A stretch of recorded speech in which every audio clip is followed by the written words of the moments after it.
Hi, Lisa. How are you?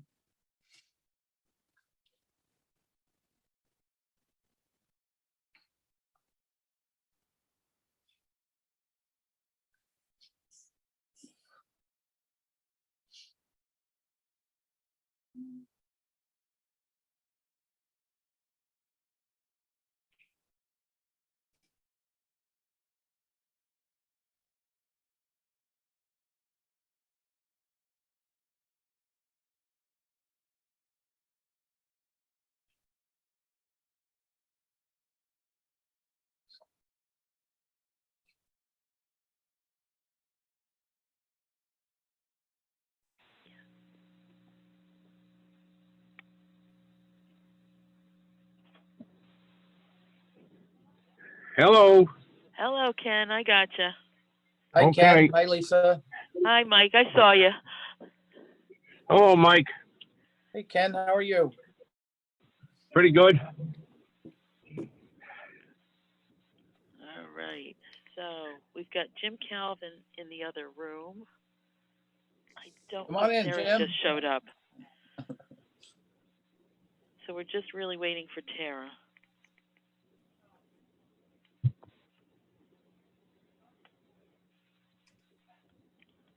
And they're trying to set up the Zoom in there. Thank you. Okay, so I'm going to put you guys on, well, I'm not going to put you on hold, but I'm just going to hold you here. And I'm going to head in the other room quick.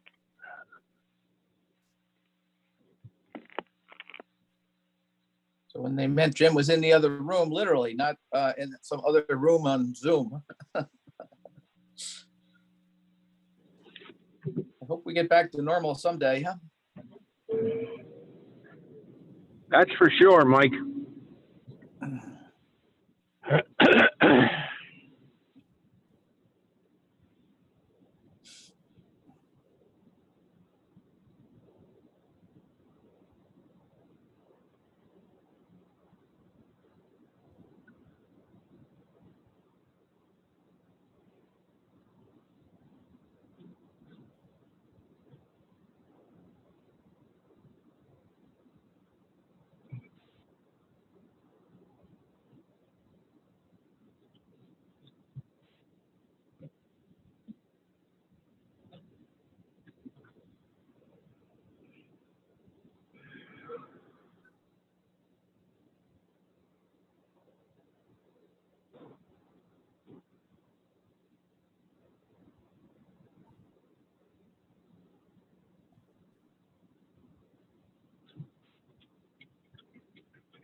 town.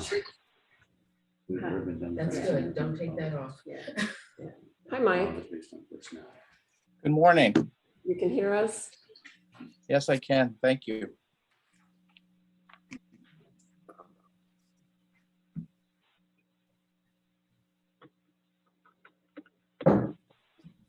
And who else do we have on, Lisa? Ken Leggett? Ken's on the phone. Yep, I'm here, Sarah. How are you, Ken? Not too bad. Ken, good morning. All right, we'll get going. Minutes of August 18th. Make a motion, we approve them. I second that. Okay, all in favor? Aye. Aye. Aye. Opposed? I just got a couple of questions about that.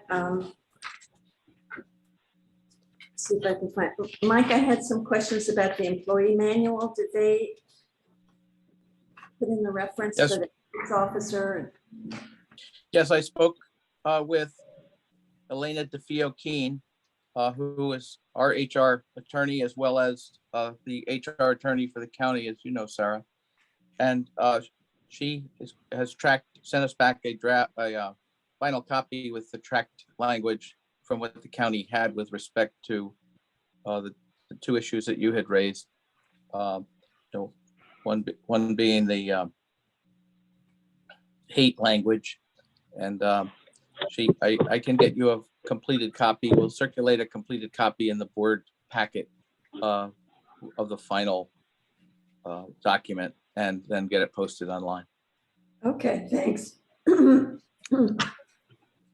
The other thing was I proposed myself as, I volunteered last time to be chairwoman of the committee, but we didn't take a vote. So do people want to vote this? Is that a vote or an appointment? This is a vote, and according to our charter, whatever you call it, for our committee, that this is a vote by this committee. Okay. To be chair. So if I put my name forward, if anybody else wants to put their name forward. I think we should settle that because we've been without a chair.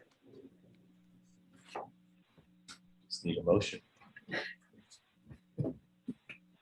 Motion to nominate myself. No, I'll make the Jim will do motion to elect Sarah as the chair of the governance and nominating committee. Thank you. Is there a second? Second. Seconded. All in favor? Aye. Aye. It's unanimous. Thank you very much. That's all right. Carry you out on our shoulders. Congratulations. Champagne at all meetings. Okay. Thank you, Sarah. Now, the charter review, I don't know if you've had a chance to look at it. I had looked over to see, and it's interesting that the different committees have different charters. So that's something we might want to look at it sometime, or I'll look at. But did anybody see anything different or changes, or Andy, or any Yeah, I mean, changes? this is a requirement we have with the ABO every year, just to show that we have one, we've reviewed it. There aren't any changes in this from last year. It's pretty comprehensive, but certainly if we wanted to add something, we could. I move that we adopt this as presented. I'll second. All in favor? Aye. Aye. Okay, board and committee attendance. Look that over. I think we're doing well. I know Anita Audrey had asked me to, met with her, spoken to her, and I know she has health issues right now, so that's why she has not been able to attend. But other than that, I think we're doing pretty good on attendance. Yes, we really have had great participation and regular attendance, both at board meetings, committee meetings, and when we need to speak with each of you or any of you. And we very much appreciate it. And the bylaws do provide that if there's a certain number of absences, that the chair would speak with the person. And that process seems to have gone well. So I think we're just very grateful to all of you for your participation and engagement. And all the sound we can get up tonight. Yeah. Okay, and in the past, Tara, we've looked at attendance because there were a couple of people, former board members who just weren't showing up. And What was the policy? well, it's now, I think, three and. I believe it's three, if you missed 3 board meetings, the chairman would, or the chair would speak with you privately and determine whether or not you felt the person had the time and interest to continue, or have them resign and fill that seat with a new member. Some people just fade away. Yeah. And then, Well, There's as a you better know, handle it's a on that. tremendous time commitment, and I think sometimes people, think they have the ability to do it, and then depending on the type of business they're in, it becomes an impossibility, even though they're still interested. yeah, I think Zoom has certainly helped, and Kenny can call in now, which is, Kenny's one of our best supporters. And I don't know, I suspect Zoom is gonna be able to continue for, who knows. Mike, do you have any word on that, is how long we'll be allowed to do Zoom meetings? 15 to June. It's interesting that the county has gone to all virtual meetings at this point, as well as the city. The CEDC has been doing this hybrid model, as well as the county and city IDAs. At this point, the hybrid model is good for committee meetings. I think it's difficult for larger board meetings and larger discussions, but for the time being, the governor has extended the executive order to allow this, and also the law was amended to make it permanent. She also recently did signed the legislation that would require us to post anything that would be considered new business for review at least 24 hours in advance of any meeting, so that we'll make it a little more transparent, but we'll put a little more pressure on Lisa and I and others to get things out to you sooner, which isn't a bad thing. Okay, thanks. I would say the other person is Brian Stickles. I know he's on the loan committee and often has, because he's, I don't know, his position in the Bank of Greene County, it often has a conflict with the loans coming up. And that's all. I don't know if anybody else has any comment on that, and I don't know. Workforce Committee, is that going to be dissolving? We haven't really discussed what's going to happen with workforce. Well, as you know, I think it's more our role in workforce. I think that it still makes sense to have a committee. I think that can certainly come out of the ongoing and future discussions with strategic planning.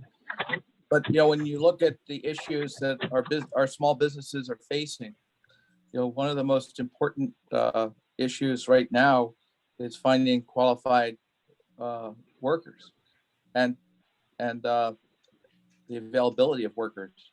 And I think there's a sense that we should certainly have a seat at the table in terms of workforce development and education resources and focus in the county. I think the committee has found that we can be an instigator and then let someone else come in and run it. And with the strong partnership that we have with Chris Nardone at the Workforce New York office at the college, as well as Dr. Drummer and her team, the 6 school superintendents, and Dr. Cruz at Questar, along with Jim Church, who is their business development coordinator, and also Bill Gerlich at the chamber. I think it's a seat at a table that we need to participate in. It's just whether we are leading a workforce program, supporting in partnership a workforce program, or simply supporting it where we're a sponsor, if you will, of someone else's program. So I think we need to keep a focus on workforce, but it does because it does tie into our entrepreneurship, quality of life, and infrastructure pillars of our strategic plan. Okay, thanks. Yeah, I think you've done such a great job. We've almost done ourselves out of business there, which is nice to have somebody taking over. Okay. Any other comments on attendance? Board vacancies. I don't have that resume with me, but we have 3 vacancies. Always looking for more. No, I've got that one, but the I know what you mean, the one with the. we have, Dave has proposed a new member. And we don't have it on. Do I bring that up under other business or vacancies? Yes, David and I, Dave Finger and I and Martha Lane went about 3 weeks ago up to Shadowbrook Farm in New Lebanon, which is owned by Mike Benson and his 2 sons. We had a great tour. We got to visit their relatively new farm store where they have extensive line of meat products, which they have brought to fruition from their farm. They do the meat preparation up in Rensselaer County and Eagle Bridge, but they raise all of the product on the farm. It was quite an operation. And Joe Benson, one of Mike's 2 sons, was interested in the possibility of joining our board. Again, I'm away and don't have the resume in front of me and had difficulty pulling it up before the meeting. So I don't know if Lisa or Sarah, if you have it in front of you, perhaps you could share it with the board if they don't have a copy themselves. Yeah, I have it. Usually we bring the person to this committee to interview. Right, I think that would be the appropriate next step. I know Dave wanted to at least introduce him to you for a decision whether to bring him in or not. Okay. Did everybody read his resume? Yeah, I'd be in favor of interviewing him for a potential board member. I certainly would too. I think he brings a different mix to the group. He's a very interesting young man, and I think, I also think that, he brings a dimension to agribusiness that we hadn't that we are focusing on, but hadn't looked at in terms of board participation. We certainly Everybody right now. we certainly valued Russ Arlotta from his large farm and agribusiness and the fruit business focus. This is very entrepreneurial niche farming, and it has an element of agritourism to it as well. They have Airbnb on the site. They do tours. They have a store, and it is someone from New Lebanon where we haven't had a lot of board participation in the past either. Yeah, I think his father was on from the Board of Supervisors Yes. and with a different slant because he's a contractor. I'd certainly be in favor of it. Do we need a motion to make to bring him in? Yeah. Okay, Ken's made the motion. Second, Second. Yep. all in favor? Right. Aye. All right. I know Dave, But we don't as have you a know, next Dave, meeting till, Mike, we don't have another governance and nominating committee this year. well, why don't we consult with you, Madam Chair, and Dave, and see if you want to wait till January, or whether you want to hold an interview before a board meeting or right after a board meeting. I know Dave kind of got sidetracked this morning from the email I saw, and after his 3rd booster shot, but I know he was interested in getting input from each of you on whether there are other board candidates, and perhaps we could discuss them and agree by email whether or not you'd like to bring others in at the same time to interview, to keep the the process a little more convenient and efficient for you. So if there's anyone who has any other prospects, we could get their resume, we could circulate them, and if there was a consensus that you wanted to interview them, we could do it at the same time. I don't at this time. I'll think about it. Think about it. Yeah, I keep putting word out. I keep asking people and we never get.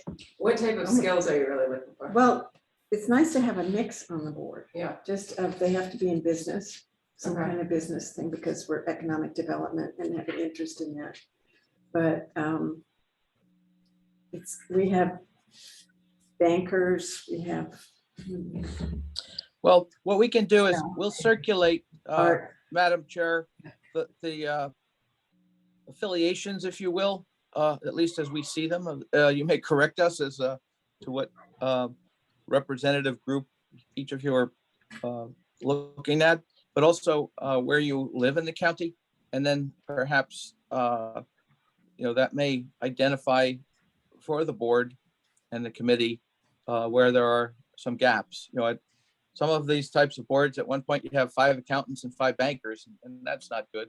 And, they're all from the same county seat.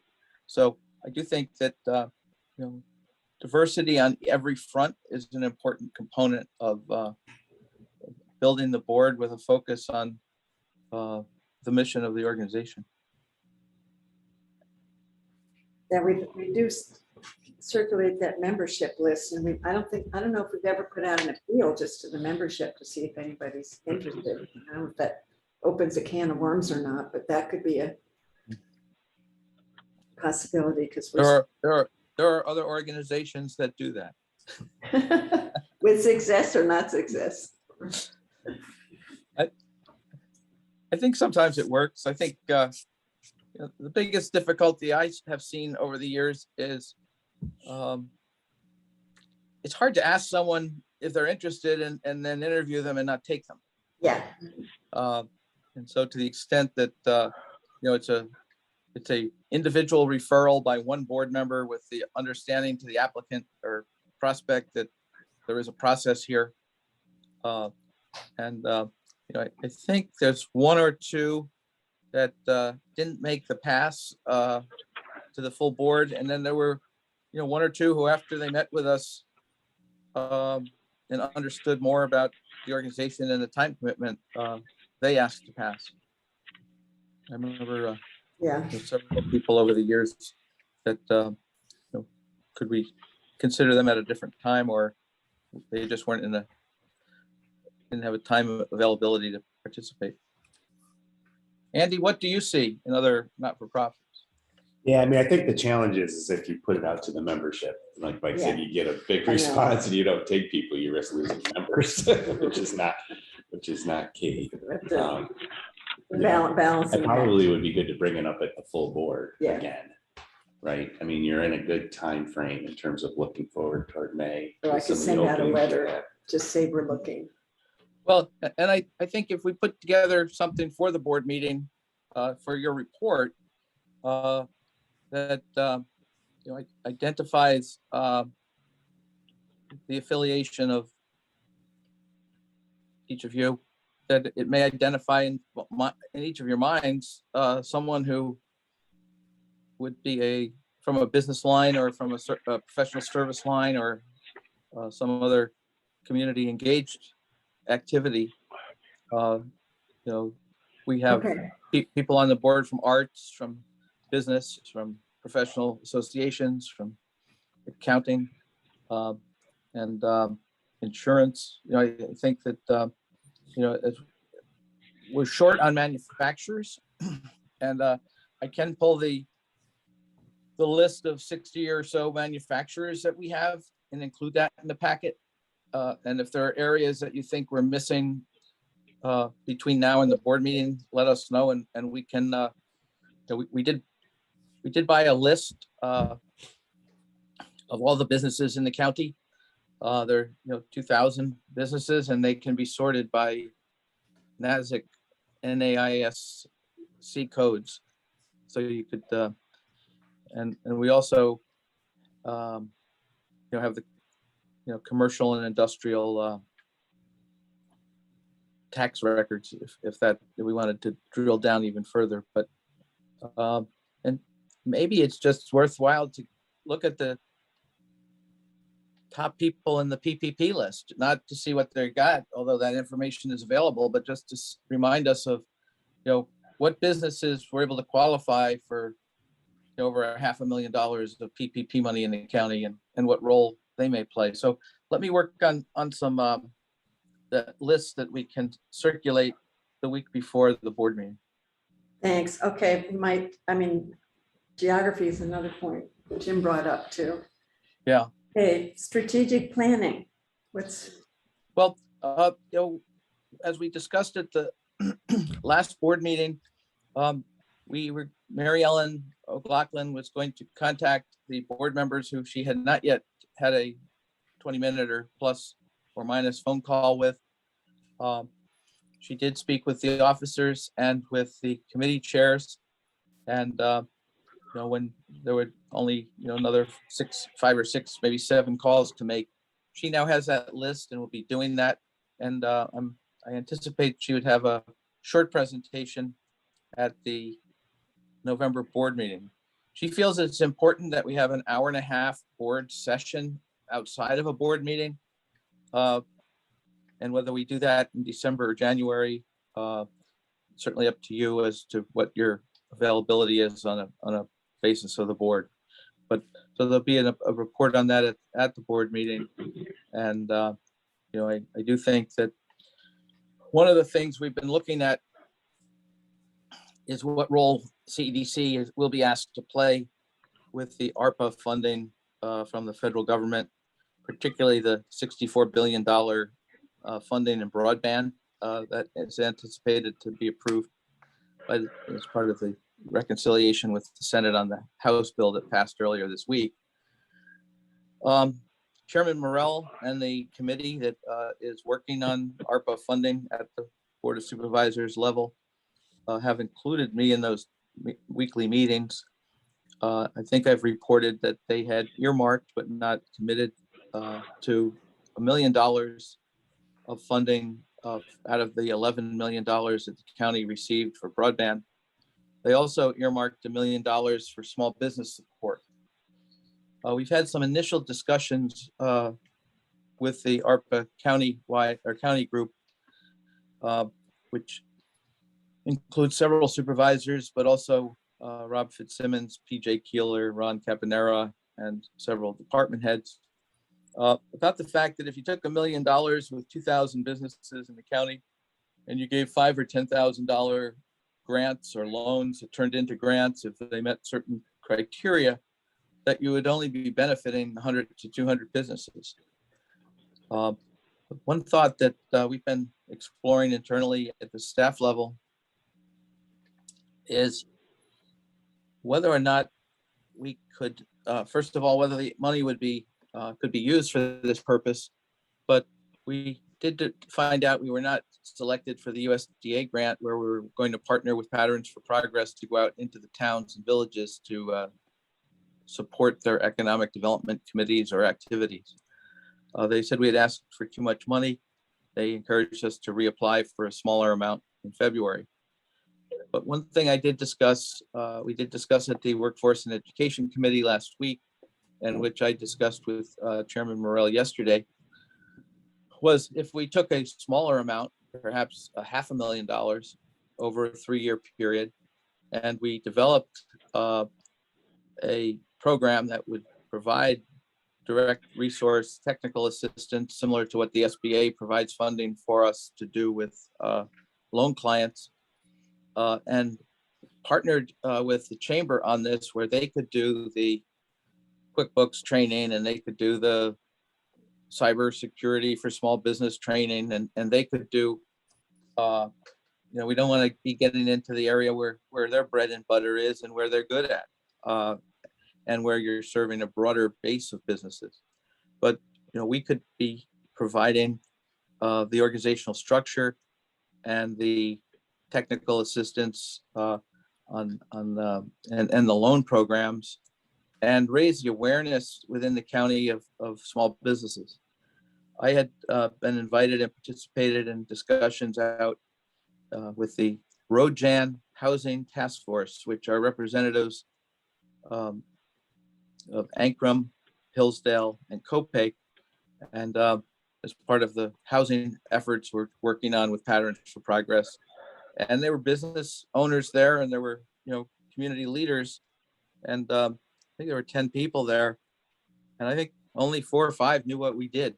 And so, it would expand our ability to get the 750, well, we have $1.5 million that we could get on the street for loans. I don't think any of us would want to put it on the street all at once, because then it would limit our, revolving capacity going forward. But I think that, having some discussion about this in the strategic planning process as the county is deciding what to do with the ARPA money, which doesn't have to be fully spent till December 31st of 2024. So I did want to get some visibility to this idea at the committee levels. That we did discuss it at Workforce and Education. Chairman Morrell encouraged me to check with the county's consultant as to whether something like this would be eligible. It appears it would be, but we want to make sure before we put any more effort in it. And then second, whether that county would think that this was a better use of funding, and then perhaps put $1.5 million towards broadband, or certainly there are other services and capital investments that the county could use the balance of that money. But I just felt you could create more harm than good by giving 100 to 200 people a slug of cash that would make a difference, but not a big difference, as opposed to having some type of broad-based service or resource that larger numbers of businesses could utilize. Any thoughts from the committee, especially Jim, with your chamber background and association work? Be happy either now or later to get some specific guidance from you on it. Mike, I think your thinking is on the right track. It makes more sense to invest that money in a long-term, ongoing effort to grow the entire economy than it does to just hand out money, not knowing exactly how it's going to be used or whether it's making any significant difference in the economic well-being of Columbia County. I love the sounds of the concept that you just outlined, that teaming up with the chamber to develop the program of technical assistance to small businesses. I think that's I think it's a great way for us to partner on a much stronger basis with the chamber to leverage what we both do, rather than get in an area where either of us are. I don't think we're quote competing or overlapping, but those of you who are supporting CEDC financially as members and the chamber, you don't want us doing the same thing if it's not 1 + 1 doesn't equal 2. So, well, we'll keep you posted, and I will, as I get a concept paper together from the grant that we put together. I also don't want to. I think we could also. I'm thinking if we took $175,000 a year for 3 years, and shared a portion of that with the chamber, we each could get. The chamber could get an additional full-time staff person. We could get 1.5 people, and just get out there, and with 2,000 people in 3 years, you ought to be able to go door to door once and figure out who needs help. A lot to think about, a lot to work on. Thanks, Mike. Thank you. All right. We have any other business to discuss? Mike, do you have anything else to bring up? No, I don't. And, I'll be back on Monday, and I thank you for letting me participate virtually today. I'm down in Florida, so. That sounds good. killing us. 3 days vacation and 4-day bank conference, so. But we didn't have frost today. Well, it got down to 50 the other night here, so I'm like, maybe I should go home. No. All right, All thank right. you. Public comments. We have no public. I think we lost Ken. Motion to adjourn. So moved. Thank you, everyone. Have a good day. All in favor? Bye-bye. Aye. Bye, Mike. Thanks. Hey.